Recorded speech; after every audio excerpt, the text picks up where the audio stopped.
This is Signature Gold. .TV. Stand by for transmission. This is Smithy.tv.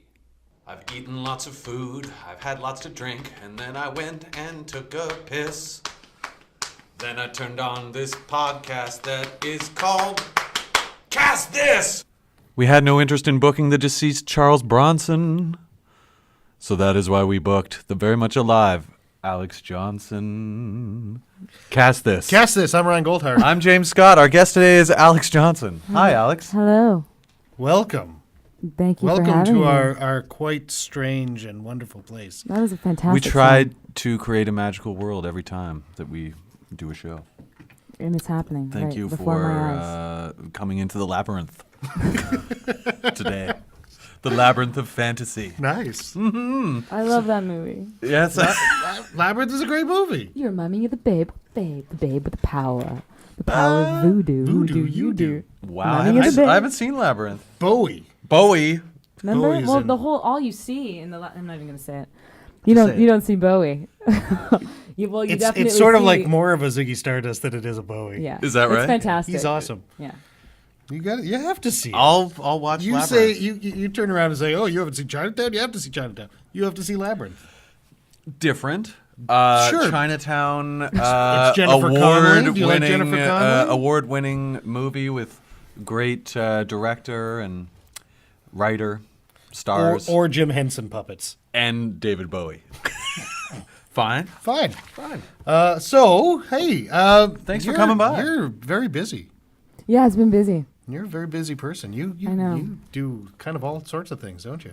It's true. I know. I feel yeah, it's hard for me to take a day sometimes in this industry to take a deep breath, but Well, we're more than happy to take whatever day you can give us. Hey, you're here right now. That's awesome. there you go. So okay, we were talking beforehand, but you've just come back from Halifax shooting an episode of Haven. Yeah. How was that?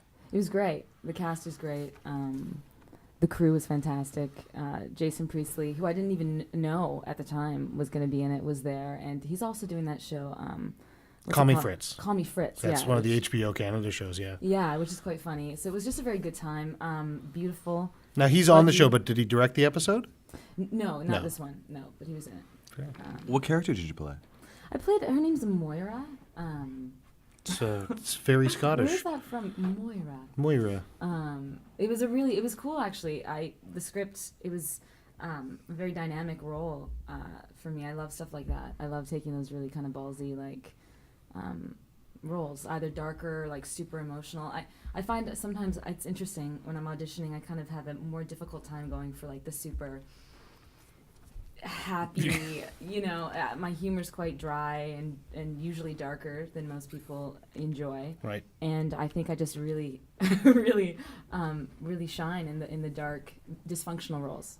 And it's also a supernatural show. So were you Monster of the Week or were you? No, but what was so exhausting actually about the show is that, you want to keep it real. Right. And when there's things happening, it's about, this one's called Roots. So I don't think I can give too much away, but it's about, there's supernatural things eating people, and it's scary. Supernatural plants, perhaps? Yeah, and you're seeing people die, and to do that from a genuine place. I thought it was a supernatural pre-Civil War drama. When you said Roots. That's the other thing. That's the Kunta Kinte with laser vision. The other Roots? That's LeVar Burton combining his two greatest roles in one show. Nice. So instead of just the banana clip over the eyes, they actually were functional? Yes, shot- and he escaped from a slavery. plantation. Yes. How did your character fit into the arc of the show then? I play. It takes place at a wedding, and I play a fiance, and I end up realizing that my husband only wants me for my father's land. So with the stress of everything, I basically call off the wedding, and it just goes on from there. So Nice. it's fun. Awesome. Excellent. How many days were you shooting? I think it was about eight days, and I was there for about 10. Nice. It's a nice little vacation. Nice. Did they put you up at the what's that big hotel across from the garden? Is that where you stayed? Oh, like the King Edward? Is it the King Edward? Or? No, I stayed in a little place called Chester. You guys heard Oh, of it? yeah. I stayed in Chester. Yeah, it's shocking how many people have been to Chester. It's such a little, like, isolated, beautiful. I have a French village. production company based out of Chester, but a few summers ago, my family rented a house in Chester. Oh wow. That's yes. right. I've heard that story. You guys kind of took over Chester. We did, and then I was watching an episode of Haven, and there was a shot where they were in conversation, and I looked at the screen. I said, "That's the house next to where I stayed." So they were the shot was shooting against a background of the water, and there was a deck. But if the camera moved over 3 feet, you'd see the wall of the house that I was living. Well, there are only 4 That's cool. homes in Chester. It's To be not. honest with you. That's why. So you had a 1 in 4 chance of Well, it's seeing either- In fact, where I think you were in the episode actually. Yeah, I might have been. I think you were. Yeah. Unpaid extra. You might want to. I gotta start talking to my union Background about that. Performers Foundation to get some. Well, money okay, there. so this brings us up to let's go back to the beginning. So Well, I did some research on you, Alex, because I didn't want to be a complete boob. What a good interviewer. And it's you have come from a family of performing artists. Am I Yeah. right? So are your parents in the performing arts, or just your siblings and you? Just some of the siblings.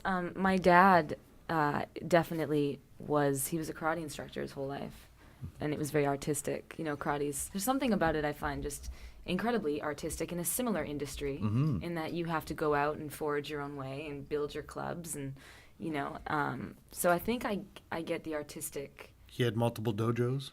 Yeah, I had dojos and taught. It was great when it came to like getting tickets, because in BC he was teaching the, a lot of the police force, and Right. I get pulled over, and I'm Gary Johnson's daughter, so my dad's gonna kick your ass if you give me a ticket. That's awesome. So it's great for that, but he's retired now, and but yeah, I got that I think from him. My mom's Scottish, and she was a Highland dancer, but my parents always embraced. I look back now and I go, God, why didn't you just like. It's so interesting. In a positive way, they really embrace the gypsy, do what you want. My little brother, I want to be in Bohemian a band. artists. Bohemian, like, do what you want. You're going to do it. You're going to be amazing. But when it comes to, like, my parents just never really made us feel pressured about school or religion or anything. That was, it was just always very, just be who you are, and we'll be behind you 100%. And I think that that's an important thing. Sure. So Which is what cool. led you to? Well, what came first, singing or acting? Oh, singing. Singing. Yeah, singing and writing. My mom was really busy. My parents, I was just like in the middle of 10 kids, and we lived in this small town outside of Vancouver. And I had like buck teeth and the worst haircut. Like, it's like the Prince. It's like my mom gave me this cut that is so bad. It's in the history of our family for years. The Prince Valiant. Well, I always call it the Prince Albert cut, but people say that's not a Prince Albert, and I go, shit. But it was just a really bad cut. I thought I don't more like Prince, like the No, artist but I don't formerly think known you as. could No. ever have a Prince Albert. You're a No, that's what I girl. mean. I see, exactly. It opens up a hole. But Do you know what a Prince Albert I is? do. Okay. Yeah. Do you know out there what a Prince Albert is?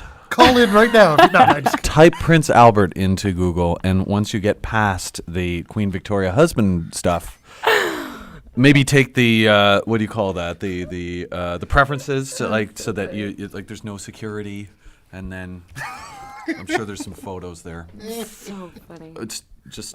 We're an educational program, Alex. So you had a Prince Albert, and then you started singing. So you're. And then I started, yeah. And then the Z came into my name because I'd be on stage, and I'm a bit of a tomboy. I had 6 brothers, so I'd always go up there in like my overalls, and people would mistaken me from far away because I had kind of a lower voice for a boy, and it just pissed me off. So I was like, I have a Z in my name.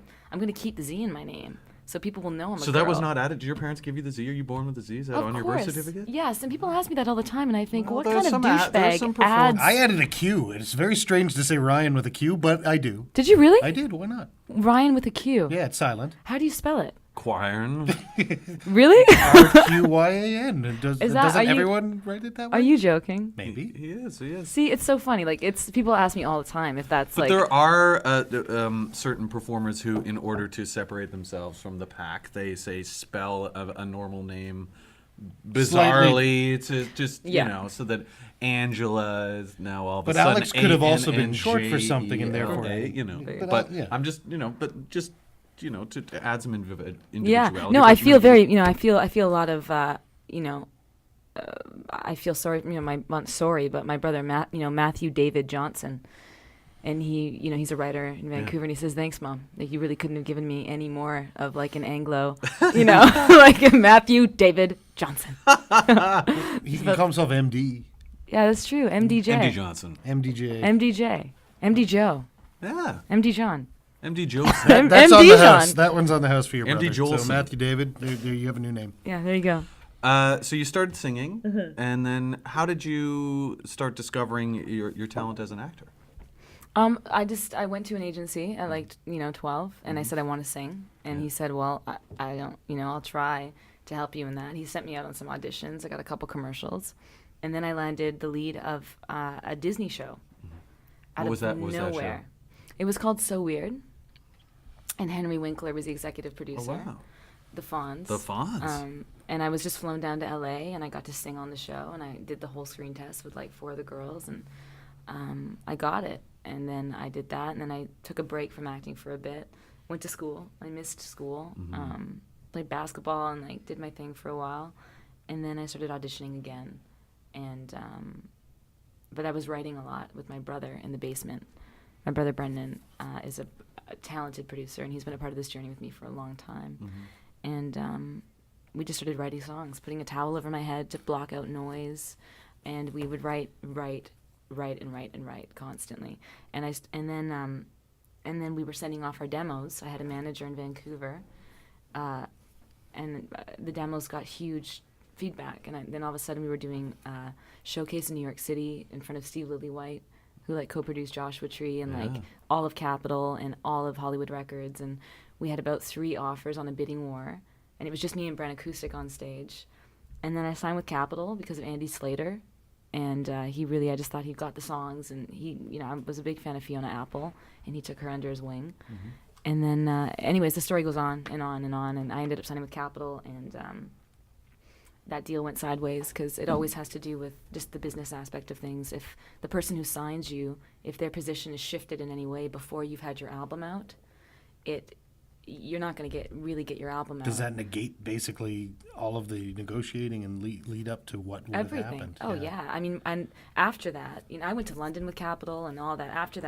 After Capitol, I was, focusing on Instant Star, which was great. I was the lead of that for a couple of years. Me and Bren were writing music for Instant Star. That's great. But separating from our music. So that's really interesting. So not only were you the lead on that series, but you also got it's one thing to be on a show about a singer and about being that kind of performer. But you got to. But you got to actually put your own music work on it there. instead of having the producers or whoever pushing their own sound. Yeah. What was the first season? Did they have songs written for you, like before the show went to camera? There was writing camps, like American Idol, Really? Canadian. I was in all the writing camps, and I was writing with all these writers, learning how to write. With Christopher Ward and Amazing. Mark Jordan. And, Wow. Christopher Ward wrote Black Velvet. Yeah. And it was amazing. And I knew exactly how lucky I was at that time. I was trying to utilize as much as I could, in that position and write with as many people as I could. And yeah. We should take a break. Yeah, we'll take a and break then we'll and- concentrate on the details of Instant Star when we come back with this episode of Cast This with Alexz Johnson. Yay! And we're back. No. Sorry. Let's take a few seconds. When Ryan was young, his family held a bris. Welcome back to another episode of Cast This. How's that? You're Jewish.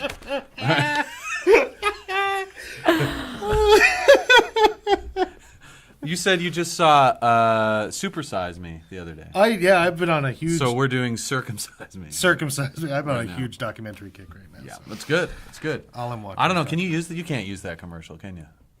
The bris one. that. Why not? It's, it's our show. Okay. Can we do the bris? The issue is whether other people want to advertise with us talking like that. It's like that's bris might is not a get- real life. Hey, people advertise on Howard Stern, so it's like Yeah, it's- exactly. Yeah. Okay, We're talking about Instant Star because this was a big show. This lasted 4 years or so, 4 seasons. Am I Yeah, right? 4 years. Yeah, 4 seasons. Yeah. Yeah. You went to writing camps before the show even went to into production and helped with the writing. And then as the show went on, could you just write a song and get it on the show? I mean, it depends. Like, there was people who could pick, the strongest songs, but often, a lot of the times, me and Bren's songs would end up making it through, so which was really cool. Did you have to pitch the songs? Yeah. Yeah. Like you'd sit there and play them. Send it to the executive producer. Oh, you'd have a full recording done and send Yep. that? Send and a then more demo. Do a importantly, demo. do they buy your song from you? Yeah. So there you go. It's like a double whammy. You get. Would you get still paid do to you star of the show and separate your song? Gets do on the you show? do you own the songs that were on Instant Star or what? Yeah. Yeah. Yeah. That's great. Like Skin, Skin fans really connected to that song. It's like my most watched YouTube video, I think, is Skin on Instant Star. Yeah, so I do, which is cool. Amazing. That's fantastic. And I'm lucky too because I just got a couple on my new record. Degrassi picked up a couple of my tracks, Oh, and I sang the theme song this year. you're singing the theme song on Degrassi? Yeah. Nice. There's lyrics to it. Whatever it takes. Oh man, I have not watched it. You didn't do your research No, before no. this You podcast. can't say that. It had nothing to do with Degrassi before. But I'm just saying I never watched Degrassi. okay, well, I know. I'm like an Just trying to put you on absurdity the spot. in Canada. just trying to put you on the spot there. You can put me on the spot all you want. I was looking because I wanted to. I want to geek out for a moment. Okay. Okay, so you did a guest star on Smallville, Yeah. and you played Saturn Girl from the Legion of Superheroes, who come from the future and come back in time to help Clark become a better person to become Superman. It's true. Yeah. The end. The end. The only reason you came in and you coming in for me is a big moment in my comic collecting career. Is one of the books that I've collected for as long as I can remember is the Legion of Superheroes. I was not a huge Superman fan, Right. but I was always a Legion fan. So you were able to portray a character that I've been reading for That's awesome. decades. Yeah. You just never, even at the time, I was thinking, I wonder if she's going to come back in the series. It was so much fun to play her.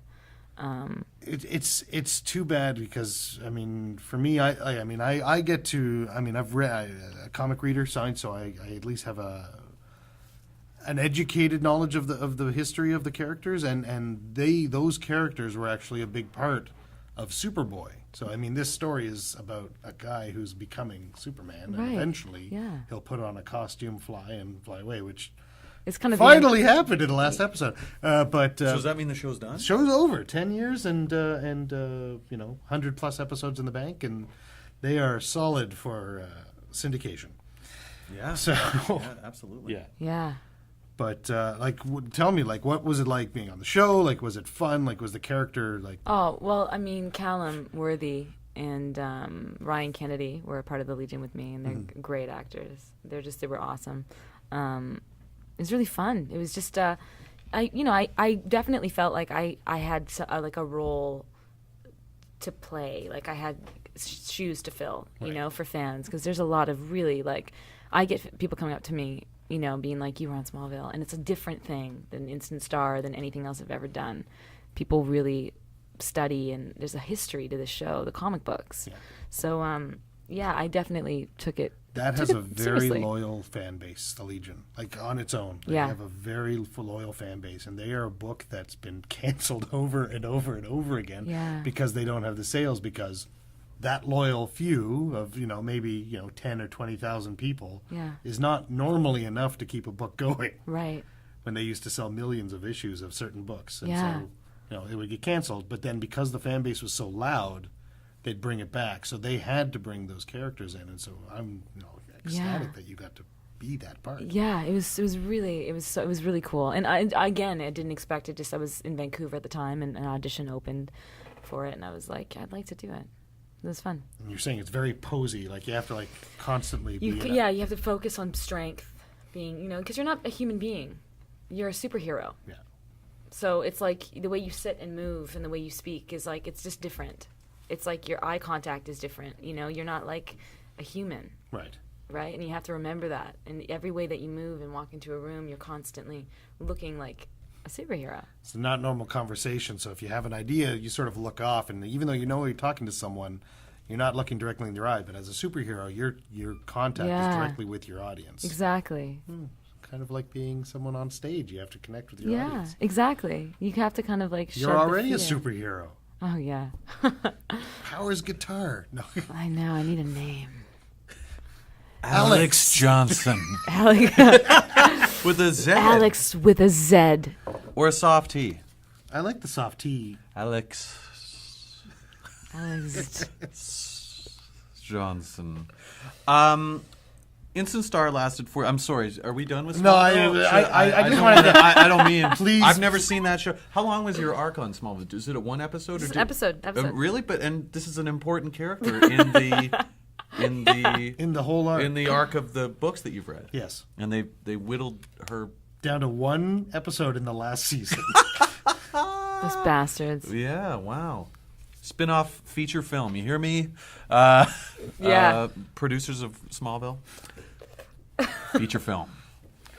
Starring Alexz Johnson. Yes. Executive producer Ryan Goldhar. He knows the books. Accuracy, guys. Well, Authenticity. then I should just get hired by Warner Brothers in D.C. instead of. Oh yeah. Okay. Yeah. Not going to happen. But thank you. Okay. Instant Star. 4 years, 4 seasons. When you went into that show, did you feel in full command of the acting side of your instrument? And do you feel that you grew over like more confidence and there's more you could bring over the course of that show? Was that like a training ground for you, or do you feel like you'd really done all that kind of acting work before? Is this question stupid? No, it's a good question. Is it a good question? I feel like I did get like a ton Yeah. of training. I think there's nothing better than just doing it every day and working with different actors every day and different directors every episode. And also being the lead of that show, I had to carry a lot, like when it came to dialogue and when it came to like being on my game, like I had to definitely, there's just a difference, like I went and doing episodic things is just not nearly as much. I mean, it's a big load to take on, and I felt like at the time I was learning a ton. It kind of enveloped my life. Being the lead of a show for 4 years, you just become so focused on it and so in it, which is a positive because you step away from that and go, gosh, like, I have friends that are actors, and they always talk to me about acting courses that they're taking, and I believe in that completely. I believe that if you don't have the hands-on, you need to learn, the work ethic, and you need to learn how to read somebody how to read the actor that you're acting with and how to pull from them. And a lot of it, I think, like the Meisner stuff, I think is great. Mm-hmm.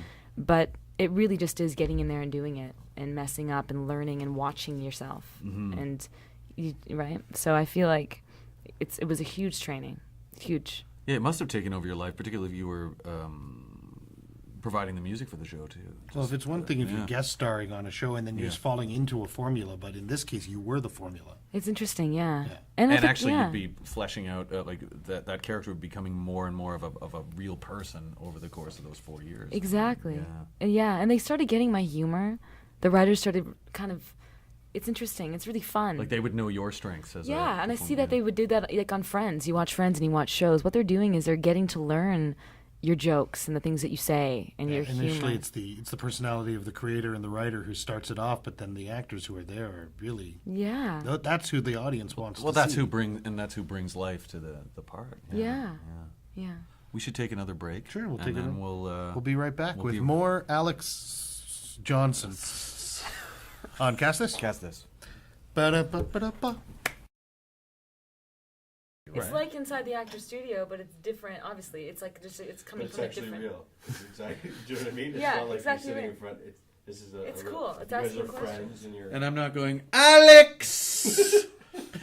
No. You are an instant star. What is your worst? What's your least favorite one? Yeah. It's just not. We're not. I have this script about me as a warden. Yeah, it's my. Let's. What's the next? Let's actually do a commercial. We're back. Oh, should we do Yeah, I another think we should. commercial? I Okay. think we should. Okay. For us, do it for casting workbook. casting workbook. Yeah. Would you like an actor on whom you can take a look? Why not go to... Casting workbook. Let's do that with a bit more pizzazz this time. Well, because, I mean... I'm just not on my A game today. Well, we could say, hey, you're welcome back to Cast This with James Scott and Ryan Goldhar, and we're sponsored today by Casting Workbook. If you ever want your casting needs met. Oh, jeez. Take two. Yeah, take two. No. Wow.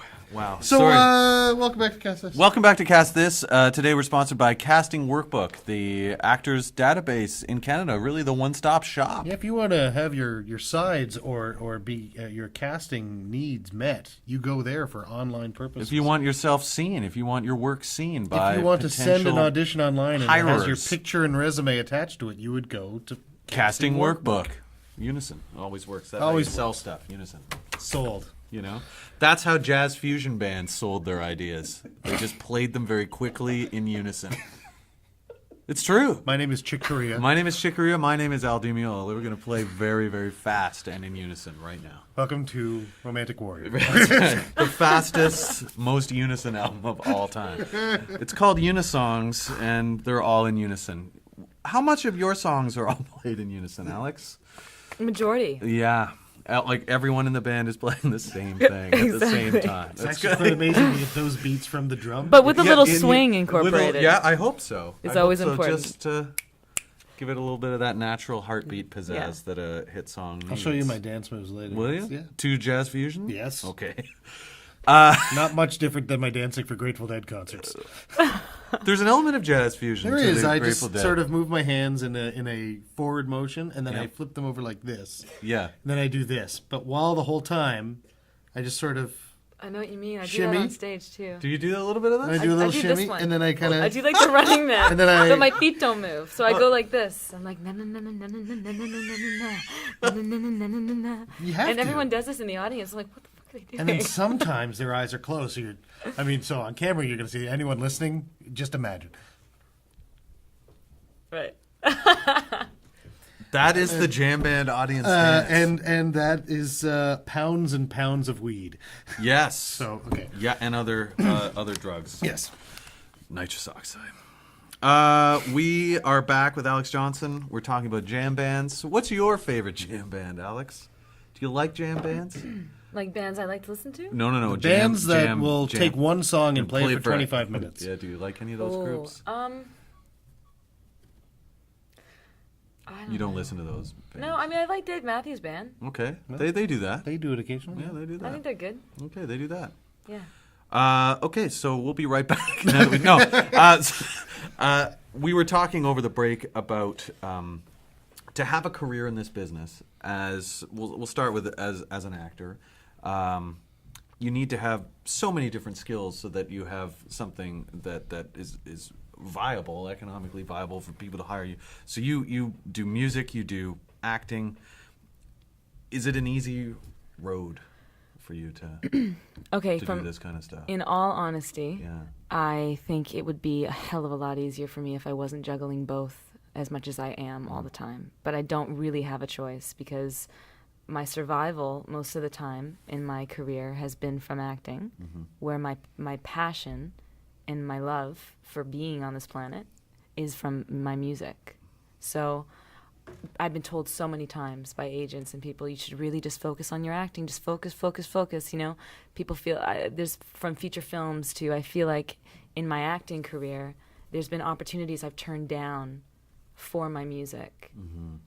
And I look back sometimes and I'm like, man, that's the hardest part I feel is, you know, I always didn't want to be a jack of all trades, master of none. Like I love Ricky Lee Jones and like, I loved very eclectic musicians that do their thing and go on tour, and Amos Lee and Ray LaMontagne and people that just quietly do it. Yeah. Being on Instant Star was cool, but in a lot of ways I was kind of like constantly fighting inside, thinking like, you know, I don't want this to take away from the fact that I'm so passionate about writing in my music.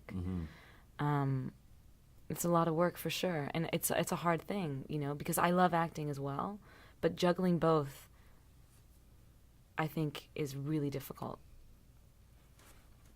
do you find for the parts that you've played in the more recent time? So I mean, Haven's most recent. What else have you Have you done more episodic recently? I did The Listener. Okay. My friend Farhad Mann was directing the episode. Nice. And I'd worked with him before on Devil's Diary, and he's just a good friend of mine, and I think he's a brilliant director, and he's doing tons of stuff now. Well, this leads to this question. I find, have you found that you're being offered roles more, or that you're actually still going into audition for them? Funny you ask. I've been offered the last two. Yeah. You didn't audition for The Listener? No. Okay. Well, I assume if that one was directed by your friend, then that was probably like a request. Yeah, and But also then with with casting Haven- directors. Yeah, with Haven, Stephanie Gorin is like awesome. Yeah. And for some, I don't know, some people just get your vibe, and some people don't. There's casting directors that don't. You know, it's just like, hey, how you doing? You're never gonna cast me in anything, are you? And there's other people that just get it. They're just like, great. And Stephanie Gorin's kind of always been in my corner, which is cool. She actually was involved in the Instant Star process. And, Right.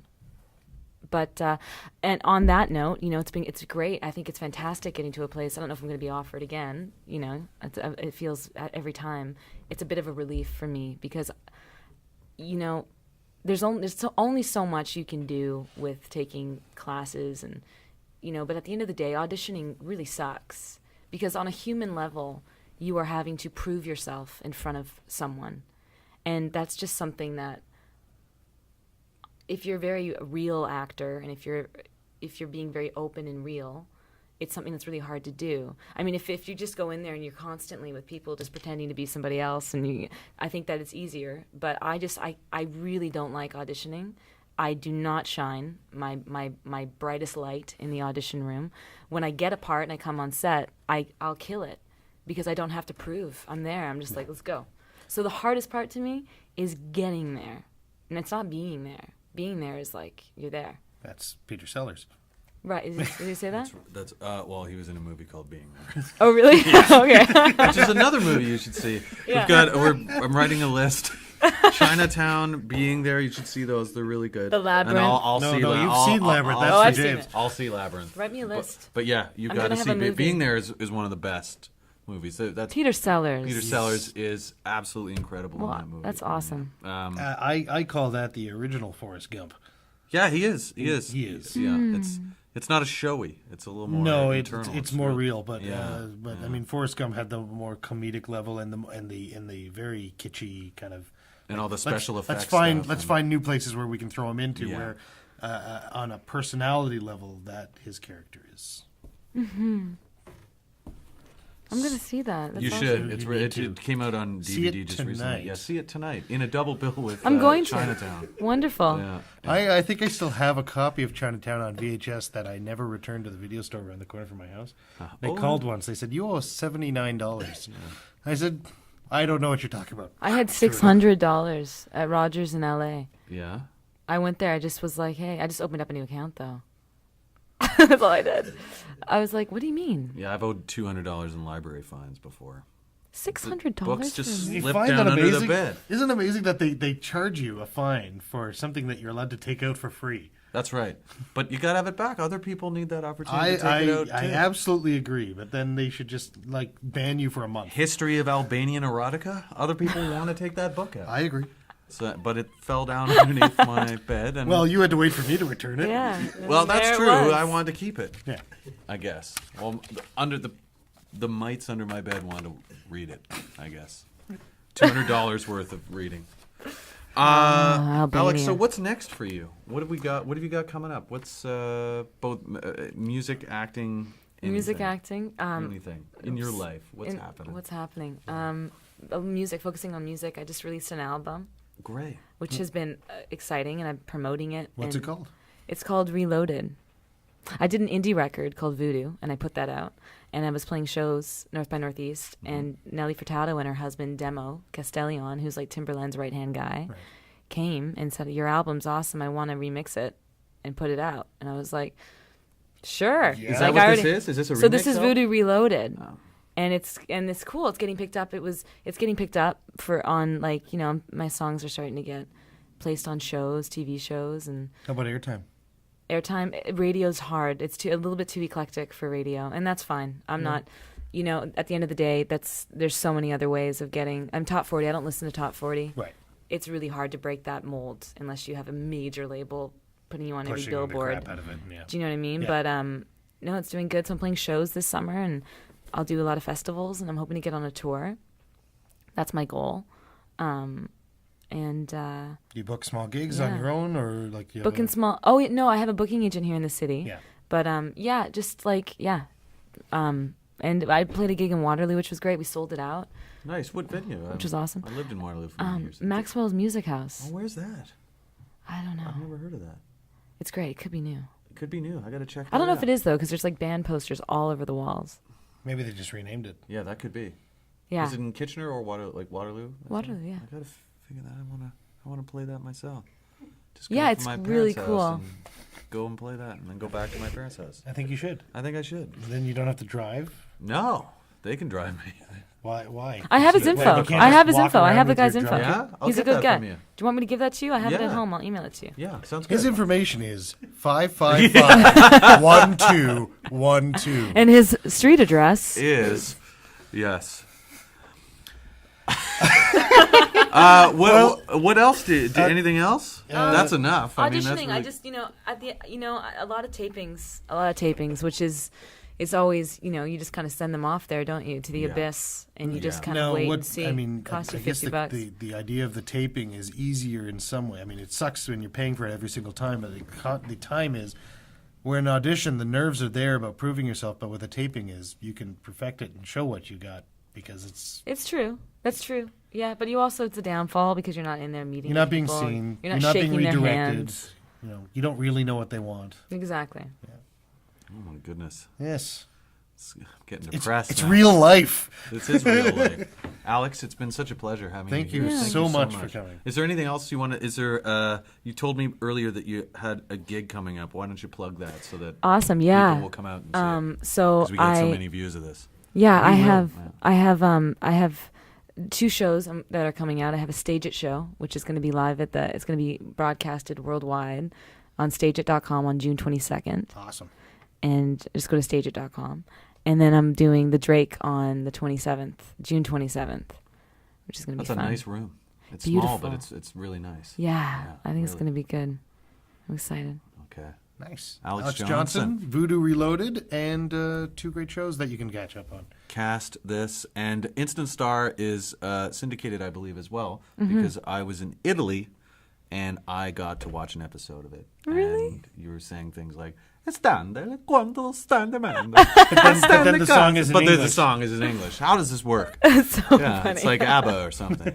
Speaking in Swedish and then singing in English. Celine Dion. Or Celine Dion. Yeah, in Swedish. Ladies and awesome. gentlemen, cast this. We'll I'm- see you next time. I'm Ryan. This is James. Hi there. Alexz. Alexz Johnson. Cheers. Alexz. Alexz Johnson. Good night, everybody. Goodbye. Oh my God. I should have had more coffee today.